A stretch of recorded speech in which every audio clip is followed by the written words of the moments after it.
People buy what products can do. The drowning man, for example. Help! Now, he isn't interested in the rope as a rope. He's only interested in one thing. Can it pull him out of the water? Not what it is, you see, but what it can do. Now, Nick, see if you can find the three customers again. So let's talk about product knowledge, which, of course, you know is vital. Some people think that product knowledge is concerned only with what your firms put into the product, but that's only half the story. Customers want to know what they can get out of it. Complete product knowledge means not only what it is, but even more important, what it'll do. Now, our three professionals knew what their product was, but this was the effect on the customers. Do they know what their products will do? Well, let's ask them. And fitted with sealed lubrication unit. Frank. Excuse me. I say. No, over here. Oh, hello. Look, how's your product knowledge? Word perfect. I was just telling him that's an IS, independent section machine. But what does that do? Well, it minimizes production hold-ups. If one section stops, the rest keep going. Fair enough. Anything else? Well, it's a variable flow machine. And what does that mean? Well, it means it forms glass in thicknesses from 0.5 millimeter right down to 1/32 of a millimeter. Already it sounds impressive. Now, anything else? Yes, it has double gob plungers. Dear, oh dear, I thought he'd got it. Never mind, we'll come back to him later. Now, the electricity showroom. I say. Hey, I see you've got her undivided attention. I don't understand. I've told her everything I know about this cooker. The cubic capacity of both ovens. But did you tell her what they could do? How do you mean? Well, like taking the Sunday roast in the large oven. Oh, and all the rest in the other. The Yorkshire puddings, the apple pie, the meringues for afternoon tea. No, I didn't, actually. He didn't, you see. Didn't tell. You see, product knowledge doesn't just mean knowing all about what your product is, but also what it does. Now, I bet you knew that all along, didn't you? But it's still worth spelling out. Nick? Know what your product can do. Take your own product. Now, you should be able to think of dozens of things you can do. Try making a list afterwards. Compare notes with your colleagues. Build up complete product knowledge. For example, take a simple thing like that piece of rope. Now, it can do all sorts of things. It'll hoist a sail without jamming in a block. It'll lend itself to making decorative knots. It'll take a man's weight, even if he falls. It will float. So any fool ought to be able to sell it to that drowning man. All right, Nick. Yes, hello again. Hello. Right, now then. This rope won't swell when wet, so you won't get it jammed in your pulley, do you see? Moreover, it won't break if you fall down a cliff. Do you see? The more it'll lend itself to a Turk's head, a Rosen crown, a true lover's knot, which of course is pretty useful. He's gone again. Well done. Word perfect. Just forgot one tiny detail. The poor guy didn't care what else the rope would do. He only wanted it to pull him out of the water. Simple, isn't it? Well, actually, it's not that simple. Because often different customers want the same products to do different things for them. For example, the same product, a matter of life to one man,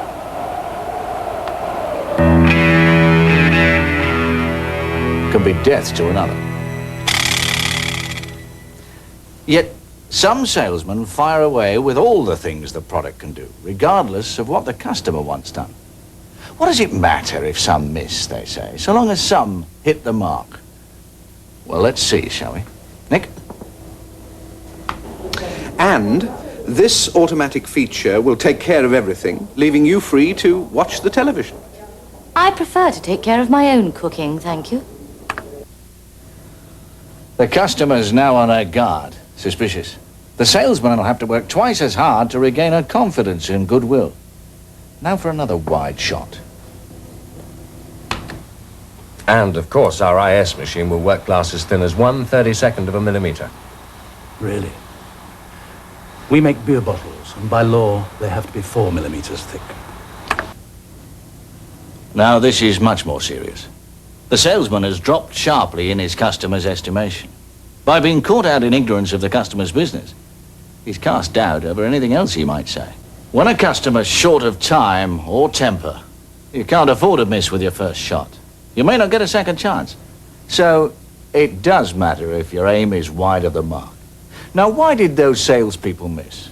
Because although each of them was talking about something their product would do, it wasn't something that their particular customers wanted done. So, let's spell that out, Nick. Know what your customers want done. That's right. Know what your customers want done. How? By discovering the needs of your customers and by seeing problems from their point of view. Now, there are 3 positive steps you can take that will help towards it. Firstly, research. Now, you know what I mean by that, don't you? You know, don't you, Nick? Do you mean something like this? Well, of course. That's elementary.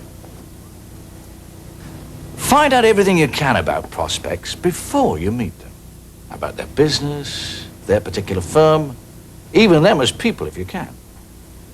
Then you'll be able to talk with authority about their circumstances.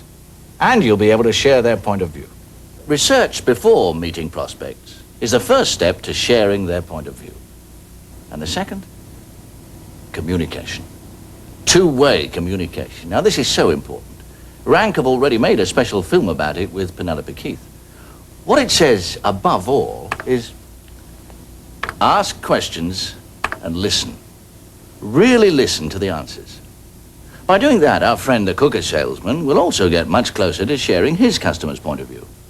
How much cooking do you actually do? I mean, apart from for the family? Well, there's my husband's business clients, and we have friends in most weekends. And what's your favourite thing for cooking? Oh, goodness me. I like to try anything interesting. Vichyssoise, navarin of lamb. As a matter of fact, I've got something very interesting planned for next week. Gazpacho, trout in foil with berries. You see how a couple of questions revealed volumes about a whole family and the way they live. So do research before you meet the customers. Communicate properly when you're face to face, and you're on your way to really understanding their problems. The third step? Right, you got something suitable there, Nick? Coming up, I've got just the thing. Classic.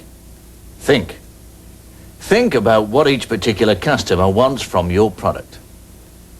Is it efficiency? Or comfort? Economy? Or prestige, perhaps? Or security? Get the picture? Good. Well, let's see if our bottle machine salesman's got the picture as well. Hi, Nick. So this amalgamated brewery contract means that you have to step up production by 10,000 bottles a day, doesn't it? That's right. And buy another 10,000 over that next year. And if you put in a 20,000 bottle line, it means that you'll take care of all your production in one shift, which means that you're likely to create labor problems on your second shift. You solve one problem and create another.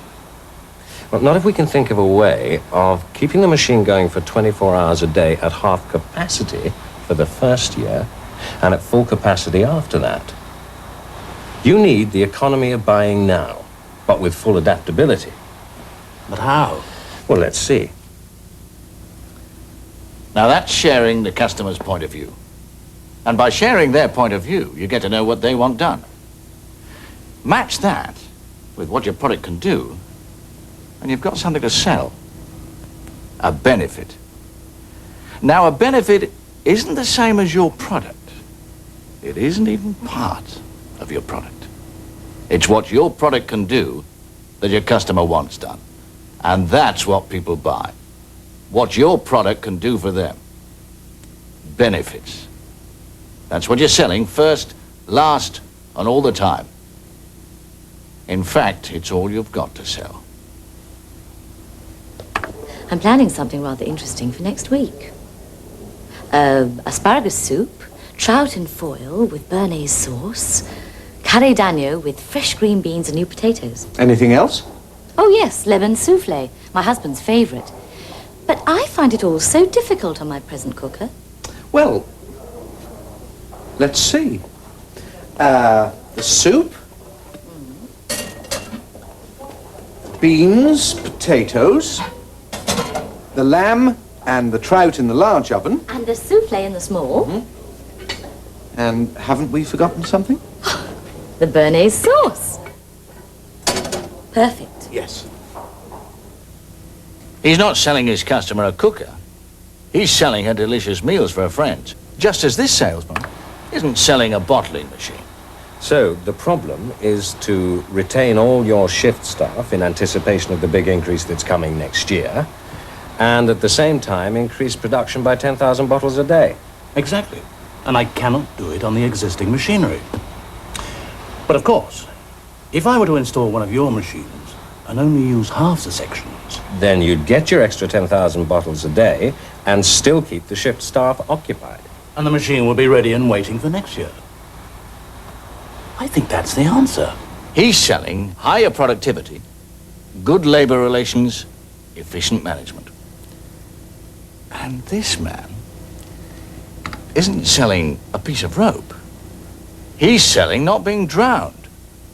All right, don't panic. There we go. Help. That's the chappy. Right, in you come. Because people buy what products can do. You see, it cruises very gently in top, so you won't be bothered by constantly having to change gears. Very nice. And you must know what your customers want done, which means sharing his or her point of view. Will you be taking a car into town for shopping? Well, I'd like to. But I'm afraid I'm not very good at parking. Yes, I know, it can be very difficult at times, but I think you'll find that this car's very easy to park. It's got good, clear, all-round vision, and the steering's so light.